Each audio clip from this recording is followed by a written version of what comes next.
ini mungkin bagi orang-orang TikTok agak sensitif. Karena apa? Karena ini jarang dibahas. Jujur saya baru bahas di sini gitu Mas. Oke. Dan ini memang baru saya temukan, terupdate lah. Gini Mas, karena belum lama kita pernah sharing sama beberapa afiliator, saya iri Mas. Iri, kenapa iri? Karena emang secara angka gitu ya, angka yang diterima, afiliator lebih gede loh Mas, bagi afiliator yang fokus tuh. Daripada orang yang jualan. berbisnis langsung. Betul, karena tadi tuh, kayaknya perubahan Indonesia ini nggak hanya bersuara lewat demonstrasi, tapi juga bisa kita suarakan lewat perkembangan ekonomi yang bisa kita kerjakan lewat hal kecil tadi itu Mas. Oke.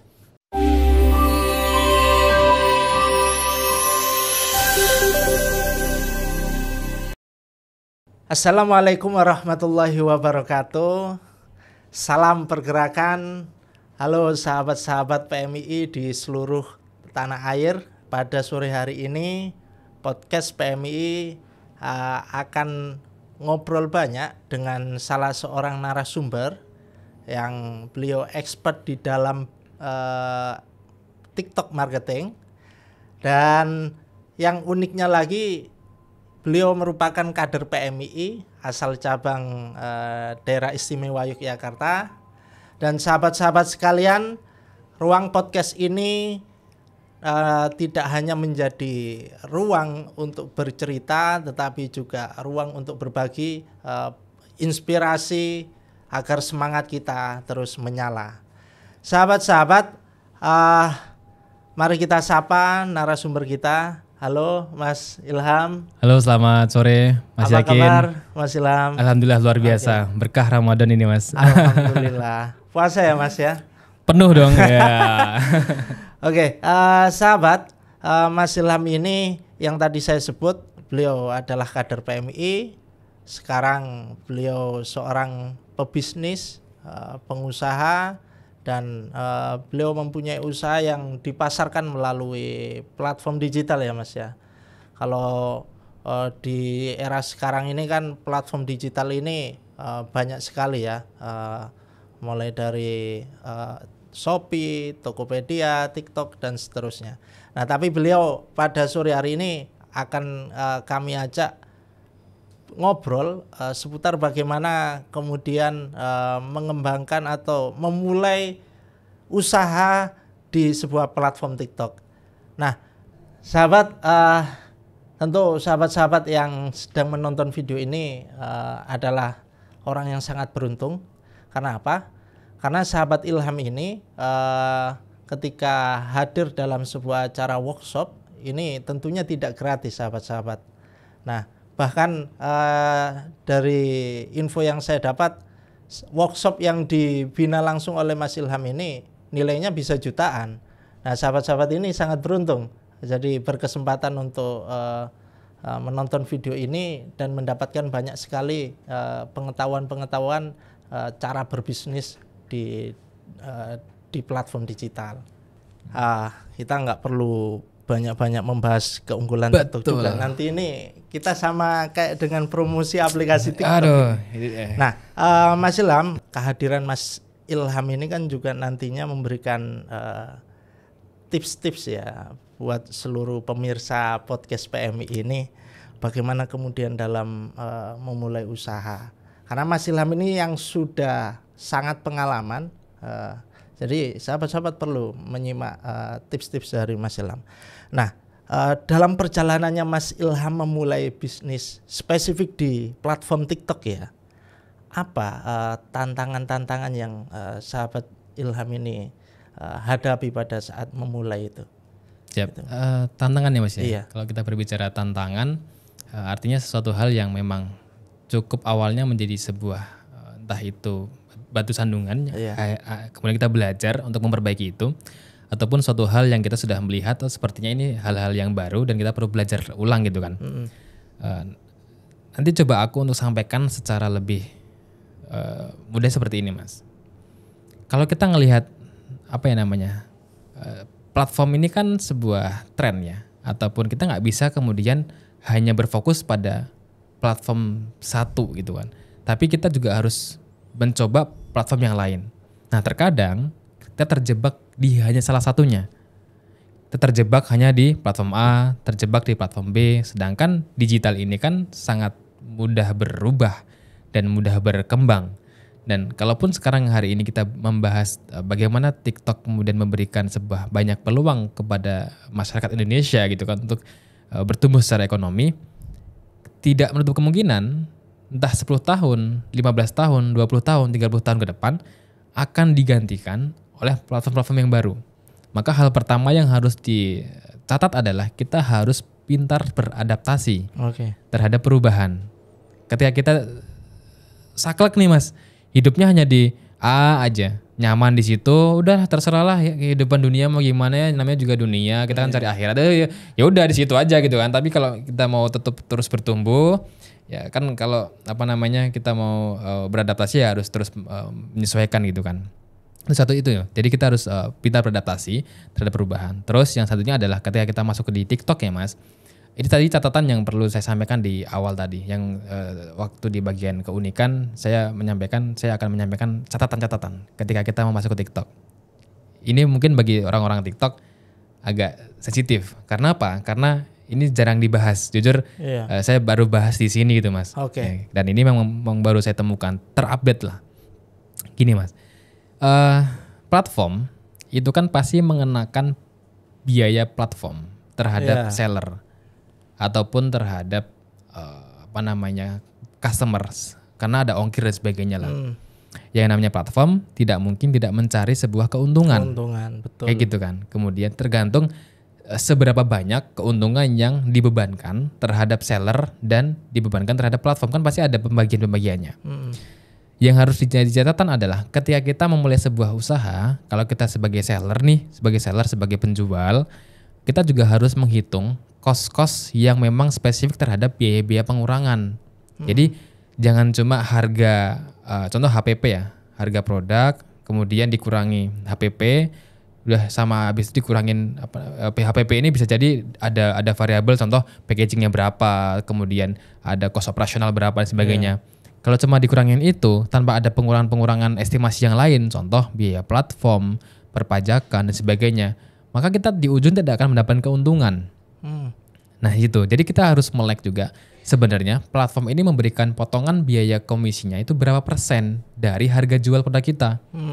Contoh Mas, ilustrasinya. Kita jualan harga produk Rp100.000, HPP kita 30%, jadi 30.000. Iya 30.000. Tinggal 70 dong. Ya kan, udah habis nih. Ini buat HPP udah 30%.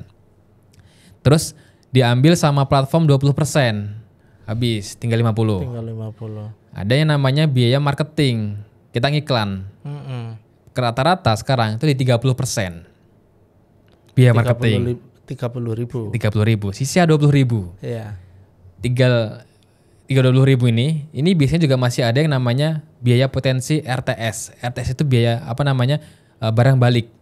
Kalau COD gagal dibayar kan balik tuh. Nah itu ongkirnya kita ada sebagian platform yang 100% ditanggung, ada yang platform yang itu dibebankan terhadap seller.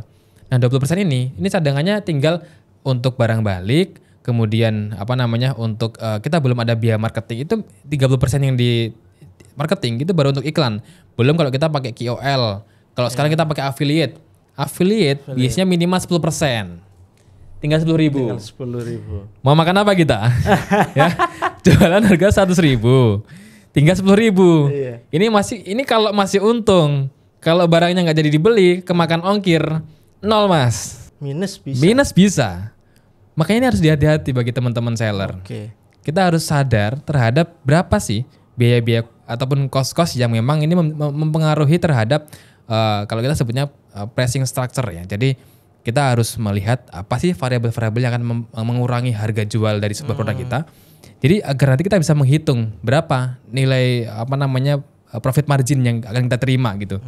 Jadi memang ini harus jadi catatan. Jangan sampai kita terlena dan ini menjadi momok di kemudian hari. Taunya omset ratusan juta, MM-an gitu ya.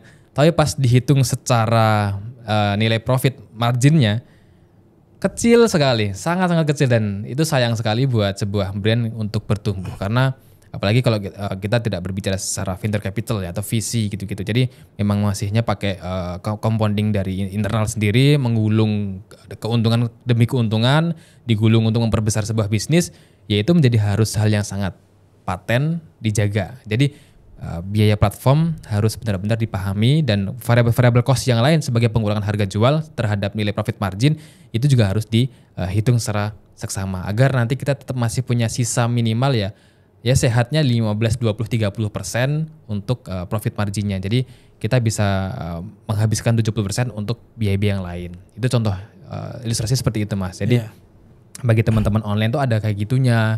Beda kalau yang teman main offline kan enggak ya. Contohnya kita jualan di toko kelontong gitu ya. Ya kita beli harga. Contohnya kita beli misalkan beli beli ember lah. Beli ember harganya Rp2.000 kita beli. Kita jual Rp5.000. Untung berapa? Rp3.000. Selesai. Ya. Itu kan Rp3.000 gitu loh. Atau kita sebagai bisnis cold storage, kita punya bisnis contoh kayak frozen dulu Mas, frozen food gitu kan. Ya kan kita beli berapa terus jual berapa kan marginnya udah kelihatan gitu kan. Ya paling biaya kalau kita mau hitungin ke biaya secara total ya berapa listrik per bulannya, kemudian berapa harga storage dan sebagainya gitu kan beri variabel kan itu kan. Tapi secara umum gitu, bukan per produk yang kita jualkan. Tapi kalau di online platform itu kan per produk, benar-benar per produk, per pesanan gitu loh. Ya itu harus dihitung, bukan lagi per omset tapi per pesanan. Jadi makanya itu perlu menjadi perhatian bersama bagi teman-teman yang harus menjadi seller. Itu penting sekali. Oke, terus apalagi Mas ya? Ada banyak hal, tapi pertama itu tadi ketika kita melihat sesuatu hal yang sifatnya adalah sebagai variabel, kita harus segera sadar. Digital seperti itulah digital. Jadi sangat cepat ada perubahan, bahkan kebijakan-kebijakan yang terjadi pun juga sangat cepat. Ya kita tidak menutup kemungkinan contoh di beberapa tahun sebelumnya TikTok sempat ditutup gitu ya. Nah itu pun juga kebijakan. Jadi secara kebijakan nasional kita juga harus mengikuti dan mempersiapkan plan A, B, C bahkan sampai Z ketika hal-hal tersebut terjadi, kita harus melakukan hal seperti apa. Nah itu yang bagi teman-teman seller itu harus coba untuk disadarkan. Itu sih Mas. Itu baru yang seller ya, belum yang lain. Betul. Ini kan sahabat-sahabat pasti yang menonton podcast ini Mas akan merasa ini ya, ada keinginan untuk memulai berbisnis di platform digital. Tetapi kan mereka itu mungkin untuk memulai ini kan ya butuh sekali wawasan yang harus mereka dapat terlebih dahulu agar supaya dalam memulai ini tidak dapat mengantisipasi kegagalan-kegagalan ya kan. Seperti yang tadi disampaikan oleh Mas Ilham ini ya. Kita ya harus cepat beradaptasi dengan perubahan karena era digital ini memang betul perubahannya sangat-sangat cepat. Dan yang kedua tadi soal ini ya hitung-hitungan soal harga penjualan barang ini kita harus matang, jangan sampai penjualan barang minus, ini kita malah minus nggak dapat untung begitu ya Mas ya. Betul. Iya. Nah Mas, gimana cara untuk memulai bisnis di TikTok dalam keadaan yang mohon maaf mungkin tidak memiliki modal yang cukup banyak atau bahkan modalnya sudah nol tadi itu ya. Nol yang nggak punya banyak modal lah untuk membuat usaha yang besar. Ini boleh nih disampaikan sama Mas Ilham. Kira-kira bagaimana Mas langkah-langkah untuk memulai bisnis itu dengan keterbatasan modal itu tadi? Siap Mas. Jadi emang kalau kita berangkat dari TikTok ini kan tadi kan baru dari sudut pandang seller. Sekarang ada yang namanya afiliator atau affiliate gitu kan, affiliate marketing. Nah di affiliate ini kita bahkan tanpa harus modal, tanpa harus stok di rumah, tanpa harus ada cost operasional, packing, pengiriman di rumah, bahkan kita tanpa ada biaya marketing sepeser pun gitu kan, kita bisa menjadi affiliate. Ini sangat menjanjikan. Jadi kalau kita ngelihat tren 2024 pertengahan udah mulai banyak. 2025 bagi teman-teman, bagi sahabat-sahabat, bagi siapapun yang mau mencoba untuk menjadi affiliate sangat terbuka. Pertama, kita tanpa harus nyetok produk, kita hanya perlu riset produk. Iya. Ya, riset produk apa, brand apa yang memberikan kebutuhan secara penjualan itu terhadap affiliate. Contoh, kita mau daftar affiliate. Affiliate ini seperti apa sih sistem kerjanya? Nah, gampangnya gini. Saya mau jualan jam tangan. Jam tangan saya mau jual. Tapi saya nggak punya produknya. Gimana cara saya memasarkannya? Oke, kita sekarang coba masuk ke akun TikToknya si jam tangan tersebut. Iya. Kemudian kita coba pastikan apakah si brand itu membuka afiliasi jam tangannya terhadap para afiliator. Ketika dibuka berapa persen? Nah, itu bisa dihitung. Ada langsung muncul nilai angkanya itu bisa dimunculkan. Iya. Contoh berapa sekali penjualan dapat komisi 15.000, contoh kayak gitu. 20.000, 10.000 setiap satu penjualan, itu kan. Nah, terus gimana cara kita memulai? Berarti kita harus mendaftar sebagai afiliator. Nah, kita mendaftar afiliator sekarang pun juga nggak begitu sulit, Mas. Sangat mudah sekali. Hanya perlu akun gitu kan. Itu sangat mudah sekali lah. Bahkan kita nge-share produk aja, contoh nih Mas Yakin itu habis beli gitu kan, habis beli jam tangan. Mas, beli di mana kemarin? Di TikTok Shop. Yang mana tokonya? Yang ini. Set. Nah, posisinya Mas Yakin sebagai afiliator. Iya. Ya, posisinya Mas Yakin sebagai afiliator ya. Betul. Mas Yakin kirim ke saya. Ini tokonya. Pas saya beli dari link itu tanpa harus kemana-mana, saya beli dari link itu yang sama yang Mas Yakin kirim. Setiap pembelian Mas Yakin mendapatkan komisi langsung. Oke. Otomatis tanpa harus pembukuan. Contoh nih, nanti kita ada nggak meeting rapat bulanan bersama brand untuk menghitung berapa komisi saya. Terlalu ribet, digital sangat simpel.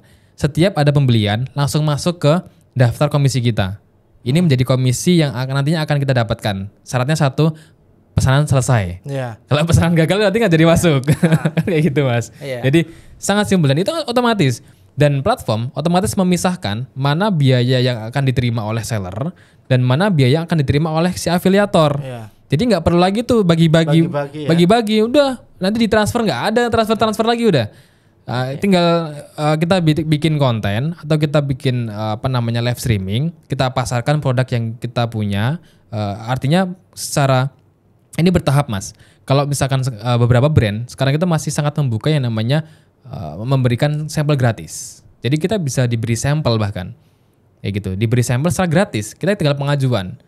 Tapi itu ada beberapa syarat-syarat yang nanti secara detail akan masing-masing brand cukup berbeda gitu. Tapi paling tidak ini menjadi awal modal bagi sahabat-sahabat semuanya ketika mau memulai itu menjadi afiliator tanpa pikirin bagaimana kemasannya, nge-brandingnya, cost operasionalnya seperti apa. Kemudian kita nggak perlu bikin purchasing stokisnya seperti apa, itu udah nggak usah dipikirin. Fokus jualan aja, fokus bikin konten, fokus nge-live streaming, jualin satu niche yang sesuai. Contoh, Mas Yakin mau sebagai affiliate fashion atau sebagai affiliate contoh digital kena jam tangan ataupun produk digital kayak misalkan entah itu HP ataupun alat misalkan sound system atau apa macam-macam banyak lah ya kayak gitu-gitu kan. Ya udah kita fokus dulu ke situ. Fokus dulu gitu dan dilihat mana brand ataupun produk yang memberikan kemudahan bagi afiliator untuk berjualan dari situ. Nah, kemudahannya satu lagi, Mas. Ada namanya tools. Ini namanya toolsnya Kalau Data. Ini bisa diakses oleh siapapun. Si Kalau Data ini kita bisa ngeriset langsung dari situ. Bahkan tokonya, produknya, kalau kita mau ngecek tokonya, kita bisa ngelihat berapa sih kontribusi dari total revenue-nya si toko itu dipecah dari mana aja. Pertama, dari individu toko sendiri, berapa persen? 30%, 60%-nya dari afiliator, sisanya dari kartu produk, contoh kayak gitu ya.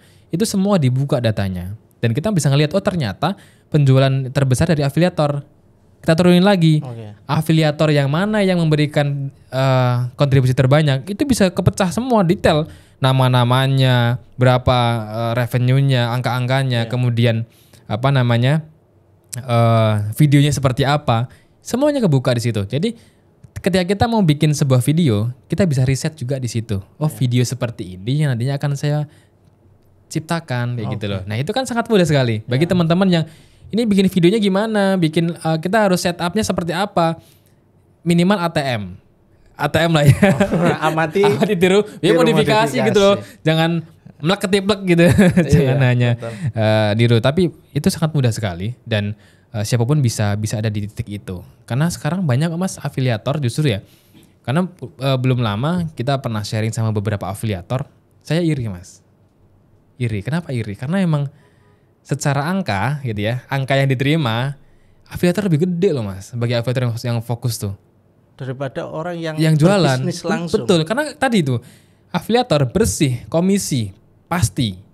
Tinggal yang dia kerja adalah berapa komisi yang dia mau terima selama sehari dan bagaimana caranya dia akan ke breakdown, berapa total revenue yang harus dia berikan selama sebulan, dia akan mendapatkan komisi tertentu gitu. Bersih itu komisi punya dia.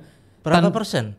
Rata-rata 10% Mas. 10%. Rata-rata itu yang ya. menentukan 10% itu Brand. Oke. Bahkan ketika kita menjadi afiliator yang afiliator yang loyal gitu ya, yang loyal gitu. Loyal itu bisa bahkan dikasih 20% lebih, 20% sampai 25% dari brand. Jadi memang ada kelas-kelasnya biasanya. 10% tuh yang ya udah semuanya bisa 10%, bahkan yang 5% juga, tapi rata 10%. Kemudian ada yang 20% kalau kita udah loyal banget. Nah, ketika kita mendapatkan di angka 20%, ya lebih banyak komisi yang kita terima. Dikali aja tinggal berapa pembelian gitu kan. Nah, itu angkanya lebih gede Mas. Jujur lebih gede banget di beberapa afiliator dibandingkan seller. Kenapa seller lebih kecil? Karena kan seller ini kan potongnya banyak banget. Betul. Banyak banget potongan seller ini. Belum nanti ada biaya kos operasional, ada gaji karyawan, macam-macam gitu kan. Ada kos operasional di kantor, biaya listrik, internet, dan macam-macamnya lagi gitu kan. Kemudian belum ada nanti ada biaya-biaya produksi, kita harus mikir produksi juga. Nah itu kan habis Mas. Oke. Kayak gitu. Jadi afiliator ini sangat-sangat terbuka. Iya. Betul. Terbuka banget buat teman-teman. Baik itu di TikTok maupun di platform yang lain. Tapi kalau untuk saat ini paling paling cukup dihidupkan itu di TikTok. Gitu Mas. Tapi menjadi seorang affiliate kan tidak segampang kita tiba-tiba ngejual produk orang. Kalau secara teknis memang iya, kita tinggal comot ya produk yang dijual oleh brand, lalu kita bantu untuk jual kan begitu.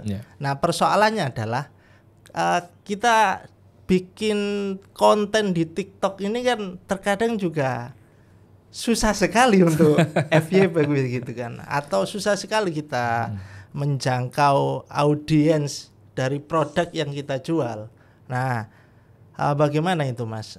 Jadi biar teman-teman yang pengen memulai untuk sebagai affiliate ini tahu step by stepnya, langkah-langkah apa yang memang harus dia lakukan begitu Mas. Mas ini saya kasih tahu, tapi sebenarnya ini rahasia ini rahasia ini karena gini. Mau dinormalkan juga ya sudah normal lah, jadi ya sudahlah saya sampaikan. Jadi biasanya kalau misalkan teman-teman teman-teman di timku juga itu kan selalu tak kasih tahu bahwa sekarang yang lagi tren apa. Nah, coba ikutin. Udah ikutin aja pakai tiplek. Benar-benar ikutin. Video, ikutin. Gambarnya gimana. Bahkan sekarang ada tren kita jualan itu cuma goyang-goyangin produk gitu Mas. Oke. Cuma goyang-goyangin, misal nih pemandangan sawah, pemandangan bebas lah apapun, gedung juga bisa lah, gedung, terus tiba-tiba nanti kita muncul produk, ada tulisan di sini, ada POV apa gitu kan, terus ini produknya gini ini harganya cuma segini, udah, itu menghasilkan Mas, viewsnya berapa? Mentok 200 views. 200, 300, 400 views. Kalau dia bisa terus naik ya sampai ratusan ribu views. Tapi dari video seperti itu bahkan bisa menghasilkan penjualan. Artinya apa yang sedang ada tren penjualan di situ, ikutin. Benar-benar ikutin dulu aja, gak usah mikir. Ikutin dulu aja, gak usah mikir. Tinggal dibedain secara footage. Footage itu adalah bahan video. Kan pasti setiap orang hidupnya berbeda-beda dong. Kita melihat videonya di kreator A itu seperti itu. Ya kita rubah secara latar belakangnya, kemudian POV-nya, teksnya tadi itu. Tapi secara template-nya sama. Ikutin aja Mas. Minimal sehari 3 video, 5 video, rutin selama sebulan. Stepnya kayak gitu. Bohong kalau nggak dapat. Pasti dapat. Minimal pecah telur lah bahasanya kayak gitu. Tapi perlu iklan nggak? Nah, Affiliate itu? gini Mas, iklan. Ini kalau aku tarik sedikit ke belakang, tadi itu, kenapa aku bilang seller itu rata-rata di 30%, khusus di aku pribadi itu kurang lebih di 30%. Jadi jujur kalau mau nyebutin angka ya Mas ya, selama 1 bulan untuk beriklan di platform TikTok itu hampir di angka 5. 5 apa itu? 5 meter. 5 meter Mas. Ya, Panjang dong. 5 meter sekali. Itu untuk seorang iklan seller. saja. Iklan saja 5 meter lah, ya 5M lah, kayak gitu. Itu baru di TikTok. Itu angka yang mungkin dikeluarkan oleh setiap seller. Bisa jadi. Oke. Itu masih hitungannya kecil. Kecil ya? Iya, itu kan itu masih kecil di beberapa brand. Itu masih kecil sekali. Nah, kemudian apakah affiliate harus perlu ngiklan atau enggak? Ini kan balik lagi, ketika traffic dari brand tinggi, maka affiliate sangat terbantu. Jadi nggak perlu ngiklan. Oke. Gitu. Tapi ini ada rumus lagi Mas. Affiliate kalau kita sudah menjadi afiliator sejati gitu kan, dia hidupnya mendedikasikan sebagai afiliator. Aku adalah afiliator. Wah, pokoknya nggak ada kerjaan yang lain gitu ya. Maka dia harus menjadikan affiliate sebagai bisnis. Itu berbeda lagi. Oke. Maka dia perlu menyisihkan sebagian komisinya untuk beriklan. Oke. Karena kalau untuk membesarkan, karena biasanya ya Mas, kalau dia sudah sebagai afiliator, dia udah merasakan bagaimana nikmat yang mendapatkan komisi setiap bulannya, bahkan bisa kita tarik kapanpun. Bisa kita tarik kapanpun ke bank manapun, itu sangat mudah sekali. Jadi ketika dia sudah mendedikasikan dirinya sebagai afiliator, dia nggak cuma punya 1 akun. Dia biasanya udah punya ternak akun. Oh itu udah macam-macam lagi itu nanti. Akun A jualan A, akun B jualan B, A ini niche kategori. Biasanya dia ada di alat rumah tangga. Alat rumah tangga ini bisa di kayak ember, lap, kebutuhan dapur lah. Rumah tangga ini kan besar sekali. Ruang tamu ada produknya sendiri, dapur banyak lagi, kamar ada lagi, ruang khusus kantor ada lagi. Jadi sangat niche gitu loh Mas. Nah, ketika sudah jadi afiliator dan sudah mendedikasikan diri seperti itu, maka kita butuh menyisihkan untuk membesarkan bisnis itu. Contoh, misalkan kita mau ngiklan berapa persen? 10% atau 20% dari komisi yang kita terima itu untuk budget iklan. Misalkan nih, kita dapat komisi selama sebulan itu 10 juta. Ya kita sisihkan lah berapa? Misalnya 1 juta, 2 juta, atau 3 juta untuk biaya iklan di produk yang lainnya.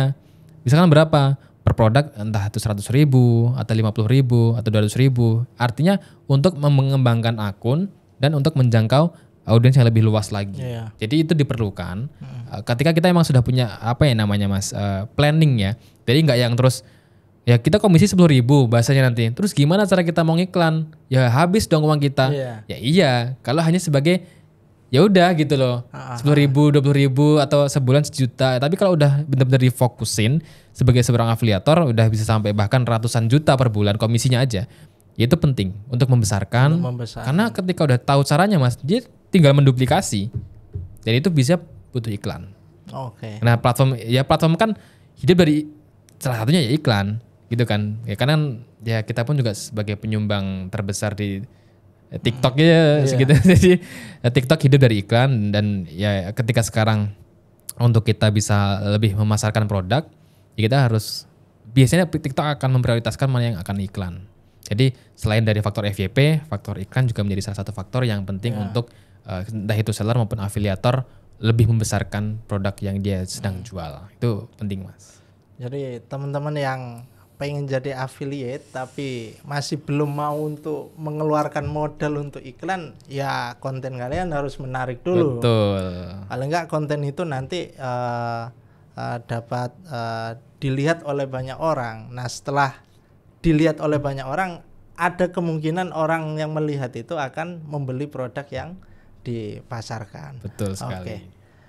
Nah untuk iklan Mas, tadi Masnya sudah menjelaskan bahwa ya untuk menaikkan jumlah penjualan produk ya tentu kita harus bermain di iklan kan begitu. Nah persoalannya konten yang seperti apa Mas yang perlu untuk diiklankan itu? Konten yang seperti apa ya Mas ya? Iya. Kalau kita sebagai seller, contoh jujur kalau di yang sekarang saya jalani sendiri, hampir setiap video saya iklankan. Berbeda di situ. Oke. Kalau setiap video, jadi setiap video yang diproduksi oleh tim content creator itu memang fokusnya untuk hard sell. Jadi biasanya kita ada yang hard sell, ada yang soft sell, ada juga yang untuk awareness-nya. Jadi kalau untuk yang hard sell, semua video yang kita produksi memang sebagai materi iklan. Clear di situ ya. Setiap video kita produksi untuk iklan. Nah, kalau afiliator, nah biasanya kayak gini. Kita pasti punya beberapa konten yang sudah naik sebelumnya. Nah, bagaimana caranya agar si konten tersebut yang sudah menggulung bahkan sampai ratusan ribu views, yang sudah menghasilkan cukup banyak penjualan, itu bisa terus berkembang. Nah, itu yang kita iklankan. Jadi pertama adalah berdasarkan performance video yang sudah bagus dari hasil yang kita dapatin. Yang kedua, bisa dari beberapa video yang kita anggap ini secara tren akan bagus. Nah, kita biasanya punya insting seperti itu. Lihat dari mana? Contoh, tren di TikTok itu kan nggak cuma dari sisi lagunya, tapi bisa jadi juga dari tren produknya. Contoh nih, kita aktif melihat beberapa tren produk ya. Kayak misalkan, produk A ini dia mengandung ini, dan ini sekarang lagi kenceng banget loh diedukasi sama dokternya ini. Oh, berarti kita bisa dong naikin produk yang ini, itu bisa. Contoh nih kayak gini, biar lebih kebayang Mas ya. Iya. Skincare. Seorang dokter, dia lagi fokus naikin yang namanya sebuah kandungan niacinamide. Gitu ya. Nah, di produk yang lagi aku mau pasarin lewat affiliate, ini ada niacinamide-nya. Artinya aku melihat bahwa potensi tren yang ada di eksternal ini, dokter banyak yang lagi ngomongin niacinamide. KOL semuanya ngomongin niacinamide. Semua ngomongin ke situ lah arahnya. Cari produk yang ada niacinamide dan sebagainya gitu-gitu lah. Nah, aku punya nih produk nih yang lagi ada trennya di sini. Produknya bagus, niacinamide-nya juga sesuai kandungan. Nah, ketika kita melihat potensi seperti itu yang di-boost. Di sisi lain, kita juga punya video-video yang bukan membahas niacinamide. Contoh nih, kita kan afiliator. Ya, kita pasti juga punya dong video-video atau produk di luar dari produk tersebut. Banyak lah gitu kan. Ya itu yang kita boost. Karena ini sedang hype di luar situ sedang hype. Itu salah satu. Jadi pertama tadi kita ngelihat dari video views history yang udah gede, kita gedein lagi sampai mana ya, sampai mentok gitu, sampai udah benar-benar tidak menghasilkan. Terus yang kedua dari tren. Mana yang mempunyai potensi untuk menaik tren, itu kita up. Kayak gitu. Nah, tapi yang perlu dilihat di sini Mas. Kita kadang terus gimana setelah kita ngiklan terus ngapain? Itu kalau misalkan ada pertanyaan seperti itu Mas ya. Kita harus ngelihat dari secara performance-nya. Contoh, kita spending budgetnya 100.000 per satu video untuk pembelian. Nah, ternyata kita ngelihatnya di ROAS-nya. Oh, ROAS-nya berapa? ROAS-nya 10, ROAS-nya 12, ROAS itu gimana tuh cara kita ngebacanya gimana? Contoh kayak gini, komisi kita berapa? Contoh komisi yang diterima adalah 15.000 ya. Nah, di 15.000 ini untuk per satu penjualan produk itu kita mendapatkan harga satu pembelian. Jadi gini contohnya Mas, ROAS itu harga penjualan, harga produk dibagi harga iklan. Contoh, untuk menjual satu produk kita iklan 15.000. Kita keluar uang ya 15.000. Berarti kalau kita punya budget 100.000, kita bisa mendapatkan berapa produk Mas idealnya? 6 ya. Sekitar segituan lah ya. 5, 6, 7-an. Kalau kita ambil rata-rata 15, 16, 17 ribuan. Berarti kan kita bisa menghitung, oh kalau kita spend 100.000, kita bisa mendapatkan anggaplah ya 7 produk. Nah, dengan 7 produk, kita bisa mendapatkan komisi berapa? Contoh, satu produk komisinya 20.000. Berarti kita bisa mendapatkan 140.000. Ya. Berarti kita punya margin 40.000. Masih untung. Nah, itu harus kita lihat. Jadi, artinya apa? Semakin banyak penjualan dari video yang kita iklanin, kemudian semakin kecil biaya per pembeliannya, maka akan semakin memperbesar komisi yang kita terima. Nah, itu seperti itu Mas. Jadi itu yang harus dibaca. Biar kita nggak, ini aku udah spend 100.000, tapi nggak dapat pembelian. Nah, berarti yang dievaluasi adalah videonya kurang relevan. Kayak gitu. Masnya kan udah pernah ngiklan ya untuk brandnya sendiri. Dan biaya iklan yang sudah dikeluarkan itu kan ya untuk orang yang sedang merintis sebuah bisnis itu kan sudah sangat besar. Nah, pengalaman Mas Ilham ini pernah nggak biaya iklan yang dikeluarkan ini tidak sebanding dengan penjualan barang itu. Tentu pasti ada. Nggak mungkin yang namanya sebuah bisnis terus-terusan menghasilkan ataupun sesuai keinginan kita. Bahasanya boncos gitu ya, atau minus boncos. Itu apa yang namanya hal biasa lah mas. Itu salah satu bukan resiko tapi tantangan yang harus kita hadapi sebagai pebisnis gitu kan. Apalagi di dunia online gitu kan. Jadi emang yang namanya boncos itu pasti akan terjadi. Ya hidup lika-liku lah masnya. Kadang suka, kadang duka. Ya namanya seperti itulah. Tapi minimal kita bisa bisa mengantisipasi karena enaknya di digital semua kan data, ada by data. Jadi gimana caranya kita bisa meminimalisir yang namanya keboncosan tadi itu. Makanya kita butuh hitung-hitungan yang secara rapatnya itu di situ. Jadi pertama kita harus disiplin terhadap teknis ya. Jadi kalau misalkan kita beriklan itu banyak sekali teknis-teknis disiplin yang harus kita tetapkan. Terus yang kedua adalah kita harus mengetahui secara umum bagaimana perhitungan yang di awal tadi saya sampaikan. Berapa variabel-variabel cost yang akan menjadi pengurangan harga jual ataupun profit yang kita terima. Ketika itu sudah ditetapkan, maka kita punya acuan KPI namanya. Key Performance Indicator. Bahwa maksimal biaya marketing kita itu segini. Nah, ketika kita tidak mendapatkan angka segini, maka evaluasinya apa? Itu akan muncul di situ. Nah, itu yang ketika itu akan meminimalisir namanya keboncosan. Nah, sebelum keboncosan yang lebih besar terjadi, ya kecil-kecil dulu aja, tapi kita jadi belajar akhirnya. Nah, lebih seperti itu, Mas. Ada nggak sih dari Mas Ilham ini tips untuk membuat konten di TikTok yang menarik? Ini kan sangat menentukan ya untuk kita yang nanti akan memulai bisnis di dalam TikTok. Ini kan konten ini sangat menentukan terhadap produk yang nanti akan kita jual. Nah, dari Mas Ilham ini ada nggak tips untuk membuat konten yang menarik dan ada potensi untuk viral itu tadi?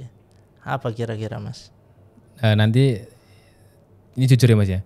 Kalau pas mau bikin thumbnail ini contoh nih thumbnail bikin TikTok dari 0 sampai 5M so kayak gitu ya. Itu kan hook namanya. Iya. Yang namanya hook itu pasti harus kontroversial. Pertama itu. Nah, hook ini Mas itu bisa digunakan oleh siapapun. Jadi kalau kita mau belajar di YouTube, kita mau belajar di platform yang sosial media, hook menjadi salah satu tendangan awal. Jadi kita udah harus nonjok sekali, harus benar-benar yang sakit gitu loh. Itu harus benar-benar kerasa gitu. Nah, hook ini yang paling penting dalam setiap konten. Mau itu konten jualan, mau itu konten yang kita awareness buat FYP, penting hooknya. Nah, di hook ini macam-macam lagi keterangannya. Ada yang kontroversial, ada yang sedih, ada yang stories, macam-macam lagi lah. Intinya kita sedang membangun sebuah POV atau membangun sebuah sudut pandang visual seseorang yang sedang menonton untuk mau melihat lagi, meneruskan. Nah, minimal dari 3 detik pertama tuh kita harus menyimpan hook yang powerful dari situ. Nah, rumus hooknya seperti apa?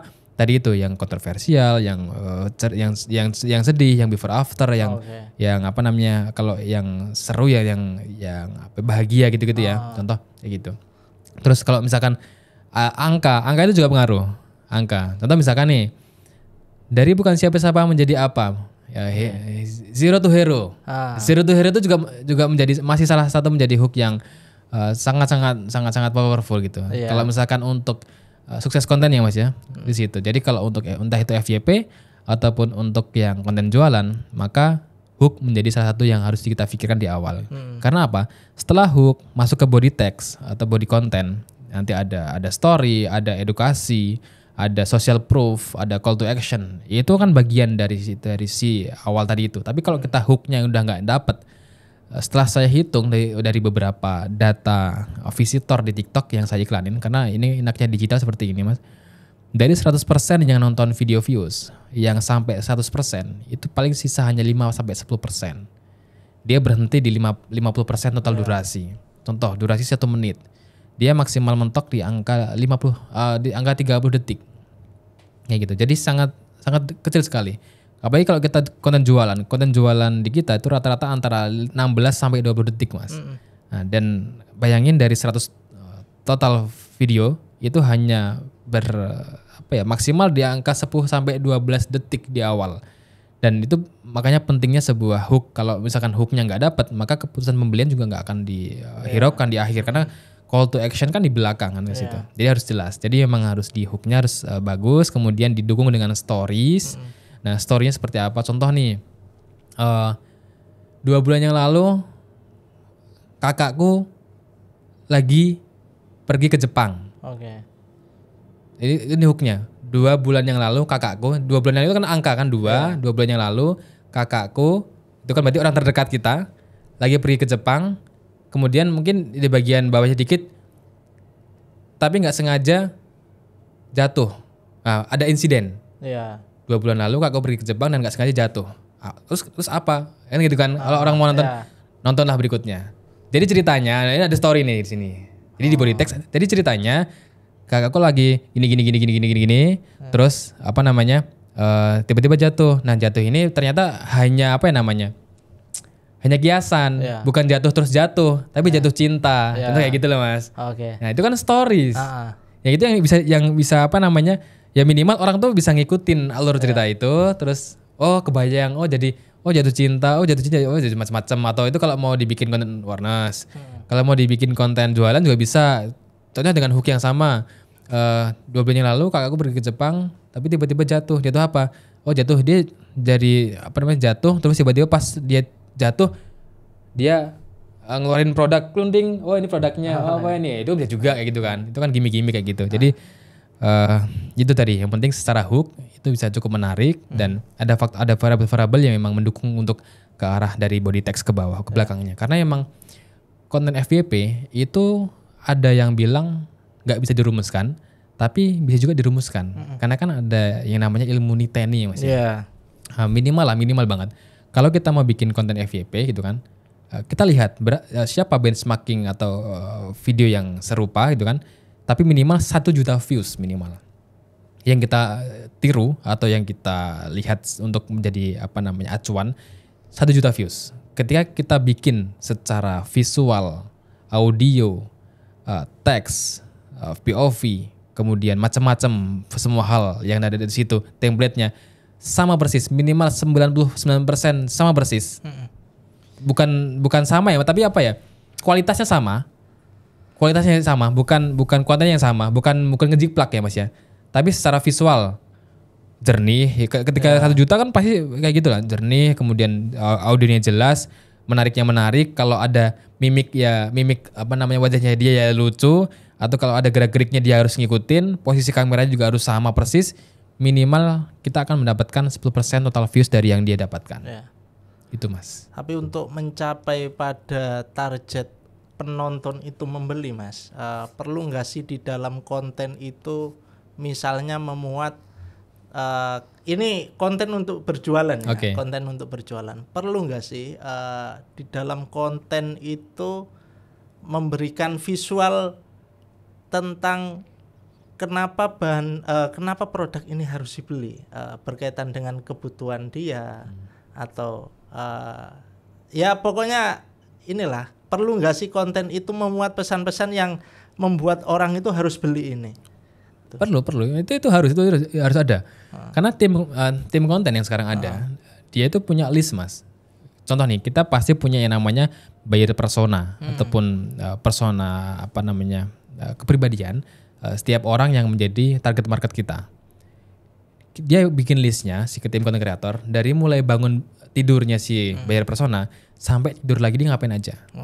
Jadi bener aktivitasnya dibedah tuh. Sekarang gampang pakai ChatGPT juga selesai itu, Mas. Iya. Ya kan? Tolong sajikan data dari mulai aktiviti bangun tidur sampai tidur lagi dengan karakteristik perempuan usia 25 sampai sekian, punya anak 1, rata-rata gaji sekian, punya suami bekerja apa, anaknya kerja ke sekolah di mana, detail-detailnya dikasih itu data sama ChatGPT. Nah, setelah itu semakin relevan, semakin relate, dibikin konten. Contoh, ibu-ibu lagi main sama anaknya sore-sore nih, atau ibu-ibu lagi belanja ke pasar ketemu sama temennya, terus tiba-tiba itu tinggal dikemas lah. Ini pengemasan konten. Tapi intinya adalah semakin pembawaannya relevan terhadap audiens ataupun buyer customer kita, dan diarahkan untuk adanya pembelian, maka penting untuk beli ini karena ada aktivitas ini, Ya. ya itu akan semakin relate. Ya. Contoh Mas, kalau di beberapa brand yang lagi sekarang saya kerjakan itu kan di mom and baby kategorinya, Oke. mom and baby. Jadi memang banyak kan aktivitas anak kan di situ kan. Ya. Aktivitasnya anak, dari anak mulai sama anak bangun tidur sampai tidur lagi. Terus konten yang saya bikin adalah ketika anak sore-sore itu ngapain? Dia ya main sama orang tuanya, main ayunan, main prosotan, main ya skuter kalau yang di perumahan ya main sepeda-sepedaan gitu-gitu kan. Dia berangkat sekolah, dia pamit sama orang tuanya, itu jadiin footage, jadiin bahan video. Maka minimal adalah secara talent atau secara visual videonya itu relate dulu sama si buyer customer. Jadi itu yang akan memberikan urgensi untuk wah ini gue banget nih kayak gitu nih untuk menciptakan itu. Ya. Nah setelah itu sudah terjadi maka tinggal diarahkan untuk adanya pembelian karena sudah relevan. Benar. Karena saya sendiri mungkin ya Mas ya, ketika bermain di TikTok itu ya banyak sekali seliweran produk-produk yang diiklankan itu. Tapi ngerasa bahwa konten mereka itu tidak mencerminkan apa yang menjadi kebutuhan saya. Jadi ya masih nggak ada ketertarikan untuk membeli. Berbeda lagi mungkin kontennya itu, oh iya keseharian saya seperti ini juga. Oh ternyata membutuhkan ini. Mungkin ada keinginan ya untuk membeli itu. Betul Mas. Oke, Mas, ini sudah mulai pada bagian akhir ya Mas ya. Siap. Karena waktu kita juga waduh. Begini Mas, tujuan daripada podcast ini kan memberikan insight buat kader-kader PMI ya yang menjadi pemirsa di YouTube PMI Official ini. Jadi tolong dong Mas berikan motivasinya untuk kader-kader PMI karena ya harapan kita kader-kader PMI ini kan banyak memberikan warna ya, tidak hanya di satu ruang saja, tetapi di ruang bisnis di antaranya. Nah kita harapkan adalah nanti lahir seorang kader-kader PMI yang karir sebagai pebisnis di platform digitalnya seperti Mas Ilham ini. Boleh disampaikan Mas motivasinya untuk sahabat-sahabat. Siap, Mas. Saya izin untuk yang ini. Saya memulai dengan sebuah cerita sendiri, story. Oke. Jadi gini Mas, buat sahabat-sahabat semuanya yang mungkin hari ini masih berdialektika, berdialektika dengan dirinya sendiri gitu kan, untuk menemukan siapa saya, kemudian kalau kita dulu belajar andir ya siapa saya gitu kan sebagainya gitu-gitu, terus apa yang nanti akan saya lakukan, kemudian kemana arah hidup saya gitu-gitu. Saya pun sama, jadi memang sampai hari ini pun jujur saya sangat sedikit sekali menemukan ruang yang itu sahabat-sahabat yang sedang saya kerjakan. Banyak sekali saya ketemu dengan entah itu rekanan bisnis ataupun rekan-rekanan afiliator dan sebagainya. Tapi yang dari sahabat-sahabat gitu loh, sangat sedikit sekali. Jujur ya Mas ya, seperti itu, sangat sedikit. Saya berpikir gini, terus pada kemana ya gitu loh? Pada kemana ya? Sedangkan yang saat ini saya temui itu anak muda semua loh. Anak muda semua. Setua-tuanya itu nggak yang tua-tua banget, maksudnya ya anak muda gitu loh, anak muda yang sangat sangat melek terhadap digital. Dan kok dulu waktu masih di mahasiswa nggak kepikiran buat hal kayak gini gitu loh. Dan justru Mas, terutama di kota ya, aku nggak tahu apakah ini memang terjadi di beberapa daerah di daerah yang hari ini saya tempat tinggalkan. Ketika kita diskusi sama teman-teman yang dia masih kuliah pun, dia sudah bermimpi untuk bagaimana membuat sebuah perusahaan dia sendiri, entah itu dia sebagai agensi, entah dia sebagai apa, tapi ada sebuah pemikiran bahwa perubahan kedepannya itu berasal dari diri kita sendiri gitu loh. Bukan yang kemudian kita nanti mau ikut siapa, tapi apa yang bisa kita berikan, apa yang bisa kita mulai hari ini. Dia mengajak 1-2 orang-orang di sekelilingnya dan dia membentuk sebuah perusahaan yang kecil-kecilan aja itu. Itu diskusi waktu 2021 awalku di sini Mas, kayak gitu. Aku diskusi sama teman-teman mahasiswa UI, kan dekat ya dengan UI di Depok gitu. Itu seperti itu. Jadi mereka sebagai data analis, Dia sebagai data analis, dia kuliahnya memang di data analis, dan dia pun juga akhirnya kerjanya seperti itu. Bantu teman-teman yang mau bikin skripsi gitu ya, atau mau bikin macam-macam lah. Itu jadi sebuah bisnis baru. Dan itu pun ada ide, kan kita jarang Mas. Muncul ide untuk menjual kan jarang. Iya. Nah, artinya adalah pertama lingkungan. Oke. Kita harus membentuk lingkungan. Karena apa? Karena saya baru kepikiran bahwa kenapa kita nggak mulai dari 2 tahun, 5 tahun yang lalu? Karena lingkungan saya nggak melakukan itu. Makanya kalau ketika nanti sahabat-sahabat PMI sudah mulai banyak yang masuk ke dunia digital, bahkan kita sudah mulai sangat familiar dengan bahasa-bahasa dunia digital, saya yakin itu sudah akan menjadi hal yang familiar dan itu sangat mudah sekali. Nah, PR hari ini adalah bagaimana caranya kita keluar sendiri. Ketika memang belum ada suatu komunitas ataupun belum ada suatu kebiasaan di lingkungan kita yang memang menjadi seorang bisnis ataupun sebagai internet marketer, digital marketing gitu-gitu ya. Kita memberanikan diri keluar dari zona nyaman itu, dan kita coba untuk menunjukkan bahwa kader PMI dimanapun tempatnya itu pasti akan bermanfaat. Itu yang selalu saya tanamkan sejak dulu seperti itu dari senior saya. Jadi tidak harus selalu di bagian tertentu, tapi bagaimana saja kita bisa berdikari. Kan berdikari ini kan menjadi suatu hal yang seksi kan, berdikari. Kan berdikari bukan hanya soal negara. Tapi berdikari bagi orang diri sendiri pun juga harus punya rasa itu gitu kan. Dan itu yang harus sahabat-sahabat coba untuk kelola, bahwa era digital sangat mudah sekali. Bagi teman-teman, bagi sahabat-sahabat yang masih belum punya lingkungan, cari lingkungannya. Banyak kok di situ. Bahkan secara informasi banyak sangat mudah ditemui sehari ini. Banyak sekali. Kalau zaman mungkin 10 tahun sebelumnya orang mau sharing secara konten sangat masih sedikit, paling di YouTube gitu kan. Sekarang sahabat-sahabat bisa di TikTok sangat mudah sekali, di Instagram juga banyak konten-konten kreator yang ngebuka sahabat-sahabat mau jadi apa. Misalkan mau fokusnya di bisnis digital seperti saya sekarang hari ini, itu sangat mudah banget. Menjadi teknis seperti misalkan videographer sangat banyak sekali. Mau ngembangin skillnya di bidang apa? Skill itu bisa sangat kita pelajari.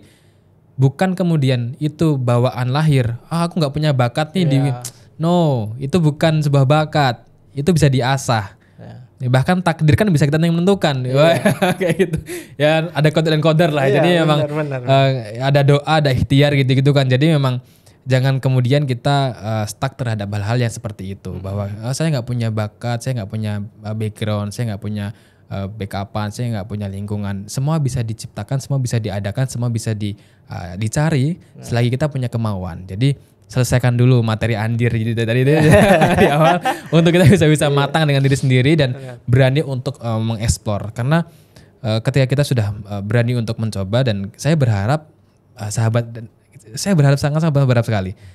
Itu tadi itu Mas, story-nya sangat sedikit saya menemukan dari setiap langkah yang saya temui di teman-teman internet marketer, di digital marketing, itu dari teman-teman ataupun dari sahabat-sahabat PMI, aktivis ataupun dari lebih umum lagi teman-teman Nahdiyin. Itu aku masih sangat-sangat masih jarang. Enggak tahu apakah karena memang aku pribadi yang belum masuk ke circle itu, atau emang masih jarang. Aku juga masih belum menemukan itu loh Mas. Ketika kita bertemu sama teman-teman Nahdiyin, terus kita berbicara bagaimana kita berkolaborasi, kita akan membangun sebuah itu masih jarang. Dan itu masih saya temukan di tempat yang lain. Dan akhirnya ada beberapa idealisme yang harus saya kesampingkan untuk di sisi hal seperti itu. Dan saya berharapnya teman-teman berani untuk mencoba hal baru, dan dengan kemudahan digital hari ini itu bisa membuat peluang-peluang bagi sahabat-sahabat biar ChatGPT, AI ini hal yang nyata, dan kita tidak boleh kemudian banyaklah kasus beberapa, kalau kita membahas secara geopolitik yang masih ada satu pabrik di daerah Jawa Tengah yang tutup, yang sudah sangat lama sekali dan besar sekali di Asia Tenggara, akhirnya tutup, dan itu kan lapangan pekerjaan. Dan ketika kita bisa mencoba untuk hidup di digital, artinya entah kita bisnis digital ataupun kita belajar lebih detail bagaimana kita mengembangkan skill gitu ya, itu bisa justru antara kita tidak bergantung terhadap pemerintah atau tidak bergantung terhadap sebuah perusahaan, kita pun bisa menciptakan itu sendiri sekecil-kecilnya gitu loh. Jadi itu menjadi sebuah fokus yang kayaknya perubahan Indonesia ini nggak hanya bersuara lewat demonstrasi, tapi juga bisa kita suarakan lewat perkembangan ekonomi yang bisa kita kerjakan lewat hal kecil tadi itu, Mas. Oke. Kayak gitu. Kira-kira untuk di tahun 2025 ini, Mas, atau di tahun-tahun selanjutnya ini, apakah kemudian tren berbisnis dalam platform digital khususnya TikTok ya, apakah masih akan ramai dan segencar ini, Mas? Ya, menurut beberapa data yang saya baca gitu, Mas ya, bahwa TikTok ini dia akan cukup tumbuh secara signifikan karena kalau dari data pertumbuhan kuartal per kuarternya dia cukup bagus. Pertama dari pertumbuhan followersnya, dari pertumbuhan usernya, kemudian dari kenaikan dari sisi berapa user yang terus meningkat dari si usianya, terus meningkat dari kuartal per kuarternya. Bahkan dari tahun 2019 sampai tahun 2024 kemarin itu positif trennya. Trennya positif sekali. Artinya 2025 yang memang karakteristik dia karakter 2025 itu adalah karakter digital. Bisa saya katakan seperti itu. Lebih sangat digital daripada 2024. Maka TikTok yang juga sudah mengadopsi digital, artinya secara ekosistemnya, penjualannya, cara berbisnisnya itu sangat potensial sekali. Pertama, untuk menjadi sebuah kita berangkat dari TikTok ya, Mas ya. Kalau kita berangkat dari TikTok, kita bisa menjadi sesuatu yang bahkan belum ada sebelumnya sebagai diri kita. Bahkan kita bisa berpikir seperti ini. Sayang hari ini ketika kita benar-benar bisa fokus berjualan di TikTok, itu bisa jadi 2025 akhir kita baru akan sadar ini bukan saya yang dulu. Kita bisa sampai titik itu. Karena apa?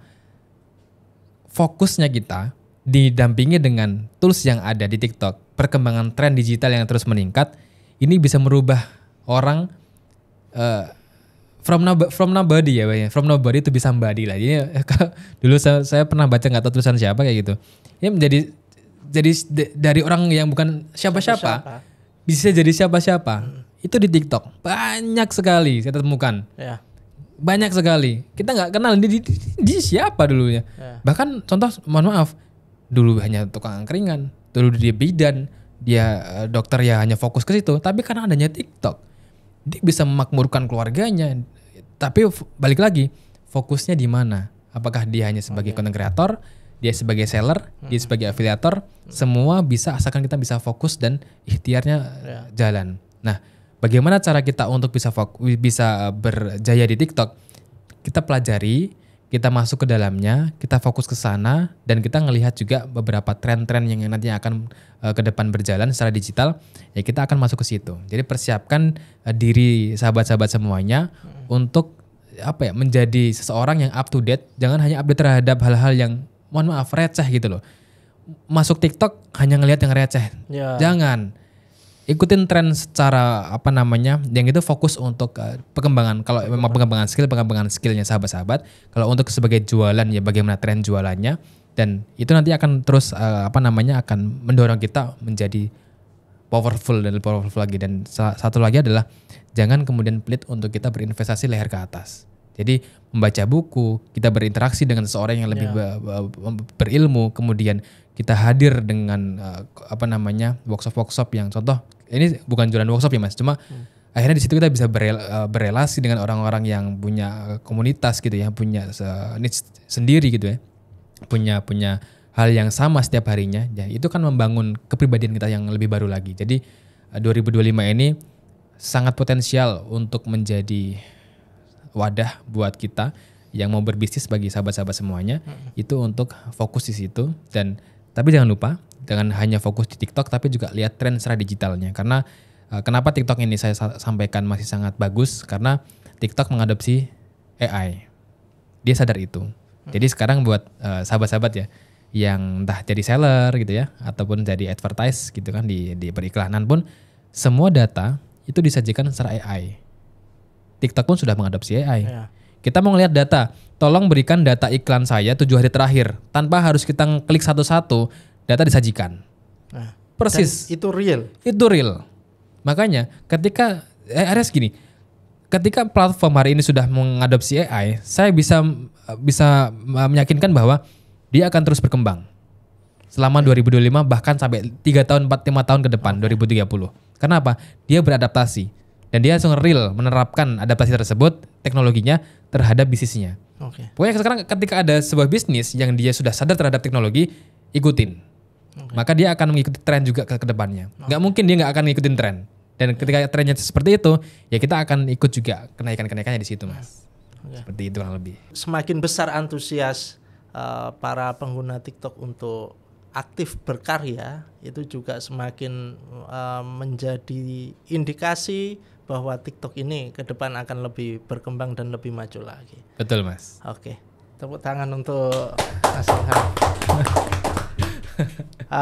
Terima kasih Mas Ilham sudah banyak berbagi ilmu pengalamannya dalam dunia perbisnisan, khususnya di platform digital TikTok. Oke, Mas Ilham, barangkali terdekat ini ada workshop yang diisi oleh Mas Ilham, boleh disampaikan? Nggak apa-apa. Siapa tahu ada sahabat-sahabat yang tertarik untuk join, Mas Ilham.